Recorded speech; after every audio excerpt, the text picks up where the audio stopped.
پیارے ابو جان اور امی جان، مجھے آج ملک سے باہر 5 سال ہو گئے اور میں اگلے ماہ اپنے وطن واپسی کا ارادہ کر رہا ہوں۔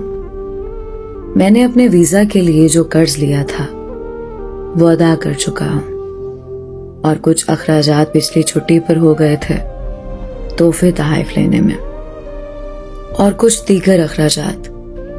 اب میرے پاس کوئی بڑی رقم موجود نہیں، لیکن میری صحت ابھی ٹھیک ہے اور میں خود کو اس قابل سمجھتا ہوں کہ پاکستان جا کر کوئی بھی اچھی نوکری کر سکوں اور گھر کے اخراجات چلا سکوں۔ یہ جگہ مجھے پسند نہیں ہے، میں اپنے گھر رہنا چاہتا ہوں۔ آپ کی کیا رائے ہے اس بارے میں؟ آپ کا پیارا جمال۔ پیارے بیٹے جمال، تمہارا خط ملا اور ہمیں تمہاری چھٹی کے بارے میں پڑھ کر خوشی ہوئی۔ باقی تمہاری امی کہہ رہی تھی کہ گھر کی حالت بہت خراب ہو رہی ہے اور تم جانتے ہو برسات شروع ہونے والی ہے۔ یہ گھر رہنے کے قابل نہیں ہے۔ گھر چونکہ پرانی اینٹوں اور لکڑیوں سے بنا ہے، اس لیے اس کی مرمت پر کافی خرچ آئے گا۔ ہم سوچ رہے ہیں کہ کنکریٹ اور سیمنٹ سے بنا ہوا گھر ہو تو بہت اچھا ہو۔ ایک اچھا اور نیا گھر وقت کی ضرورت ہے۔ تم جانتے ہو یہاں کے کیا حالات ہیں۔ اگر تم یہاں آ کر کام کرو گے تو اپنی محدود سی کمائی سے گھر کیسے بنا پاؤ گے؟ خیر، گھر کا ذکر تو ویسے ہی کر دیا، آگے جیسے تمہاری مرضی۔ تمہاری پیاری امی اور ابو۔ پیارے ابو جان اور امی جان، میں حساب لگا رہا تھا، آج مجھے پردیس میں 10 سال ہو چکے ہیں۔ اب میں اکثر تھکا تھکا رہتا ہوں، گھر کی بہت یاد آتی ہے اور اس ریگستان میں کوئی ساتھی نہیں ہے۔ میں سوچ رہا ہوں اگلے ماہ ملازمت چھوڑ کر ہمیشہ کے لیے گھر آ جاؤں۔ 10 سال کے عرصے میں الحمدللہ ہمارا پکا گھر بن چکا ہے اور ہمارے اوپر جو قرضے تھے وہ بھی میں اتار چکا ہوں۔ اب چاہتا ہوں کہ اپنے وطن آ کر رہنے لگ جاؤں۔ اب پہلے والی ہمت تو نہیں رہی، لیکن پھر بھی کچھ نہ کچھ کر کے ٹیکسی چلا کے گھر کا خرچ چلا لوں گا۔ اس ریگستان سے میرا جی بھر گیا ہے، اب اپنے بچوں کے ساتھ رہنا چاہتا ہوں۔ آپ کی کیا رائے ہے؟ آپ کا پیارا جمال۔ پیارے بیٹے جمال، تمہارا خط ملا اور ہم پچھتا رہے ہیں اس وقت کو جب ہم نے تمہیں باہر جانے دیا۔ تم ہمارے لیے اپنے لڑکپن سے ہی کام کرنے لگ گئے۔ ایک چھوٹی سی بات کہنی تھی بیٹا، تمہاری بہنا زینب اب بڑی ہو گئی ہے، اس کی عمر 20 سے اوپر ہو گئی۔ اس کی شادی کے لیے کچھ سوچا؟ کوئی بچت کر رکھی ہے اس کے لیے کہ نہیں؟ بیٹا، ہماری تو اب یہی خواہش ہے کہ زینب کی شادی ہو جائے اور ہم اطمینان سے مر سکیں۔ بیٹا ناراض مت ہونا، ہم تم پر کوئی بوجھ نہیں ڈالنا چاہتے۔ تمہاری پیاری امی اور ابو۔ پیارے ابو جان اور امی جان، آج مجھے پردیس میں 14 سال ہو گئے۔ یہاں کوئی اپنا نہیں ہے۔ دن رات گدھے کی طرح کام کر کے میں بیزار ہو چکا ہوں۔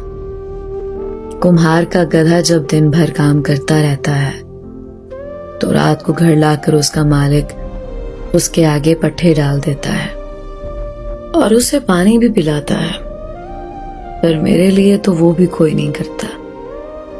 کھانا پینا بھی مجھے خود ہی کرنا پڑتا ہے۔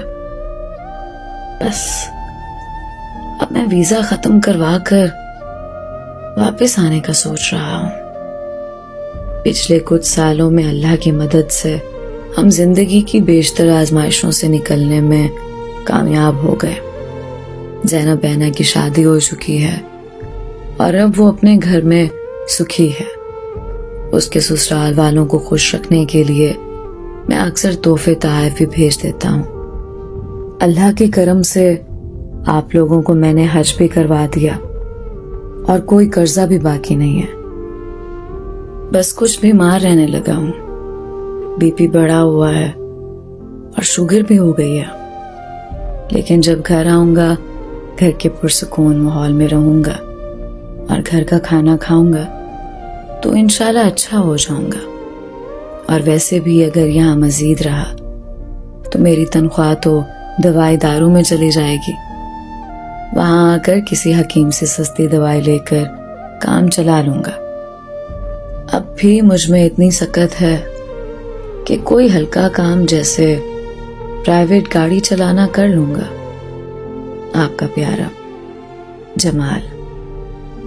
پیارے بیٹے جمال، بیٹا ہم تمہارا خط پڑھ کر کافی دیر روتے رہے. اب تم پردیس مت رہنا، لیکن تمہاری بیوی زہرا نے کچھ کہنا تھا تم سے، اس کی بات بھی سن لو. پیارے جمال، میں نے کبھی آپ کو کسی کام کے لیے مجبور نہیں کیا اور کسی چیز کے لیے کبھی ضد نہیں کی، لیکن اب مجبوری میں کچھ کہنا پڑ رہا ہے مجھے. آپ کے بھائی جلال کی شادی کے بعد آپ کے والدین تو مکمل طور پر ہمیں بھول چکے ہیں. ان کا تمام پیار نئی نویلی دلہن کے لیے ہے. میں نے تو یہ بھی سنا ہے کہ وہ آبائی گھر جلال کو دینے کا سوچ رہے ہیں. ذرا سوچئے، اگر آپ یہاں آ گئے اور مستقبل میں کبھی اس بات پر جھگڑا ہو گیا تو ہم اپنے چھوٹے چھوٹے بچے لے کر کہاں جائیں گے؟ اپنا گھر ہر انسان کی بنیادی ضرورت ہے. آپ کو پتا ہے سیمنٹ سریا کی قیمتیں کتنی ہیں؟ مزدوروں کی دہاڑی آسمان سے باتیں کر رہی ہے. یہاں رہ کر ہم کبھی بھی اپنا گھر نہیں بنا سکیں گے. لیکن میں آپ کو پریشان نہیں کرنا چاہتی. آپ خود سوچ سمجھ کر فیصلہ کریں. آپ کی پیاری زہرا. پیاری شریک حیات زہرا. 19واں سال چل رہا ہے پردیس میں اور 20واں بھی جلد ہی ہو جائے گا. اللہ کے فضل سے ہمارا نیا علیحدہ گھر مکمل ہو چکا ہے اور گھر میں آج کے دور کی تمام آسائشیں بھی لگ چکی ہیں. اب تمام قرضوں کے بوجھ سے کمر سیدھی ہو چکی ہے میری. اب میرے پاس ریٹائرمنٹ فنڈ کے سوا کچھ نہیں بچا. میری نوکری کی مدت بھی اب ختم ہو گئی ہے. اس ماہ کے اختتام پر کمپنی میرا ریٹائرمنٹ فنڈ جو کہ 25,000 درہم ہے جاری کر دے گی. اتنے لمبے عرصے اپنے گھر والوں سے دور رہنے کے بعد میں بھول ہی گیا ہوں کہ گھر میں رہنا کیسا ہوتا ہے. بہت سے عزیز دنیا سے کوچ کر چکے ہیں اور بہت سو کی شکل تک مجھے بھول گئی ہے. لیکن میں مطمئن ہوں اللہ کا کرم ہے کہ میں گھر والوں کو اچھی زندگی مہیا کر سکا اور اپنوں کے کام آ سکا. اب بالوں میں چاندی اتر آئی ہے اور طبیعت بھی کچھ اچھی نہیں رہتی. ہر ہفتہ 1.5 بعد ڈاکٹر کے پاس جانا پڑتا ہے. اب میں واپس آ کر اپنوں میں رہوں گا، اپنی شریک حیات اور عزیز جان بچوں کے سامنے. تمہارا شریک سفر جمال. پیارے جمال، آپ کے آنے کا سن کر میں بہت خوش ہوں. چاہے پردیس میں کچھ لمبا قیام ہی ہو گیا لیکن یہ اچھی خبر ہے. مجھے تو آپ کے آنے پر کوئی اعتراض نہیں.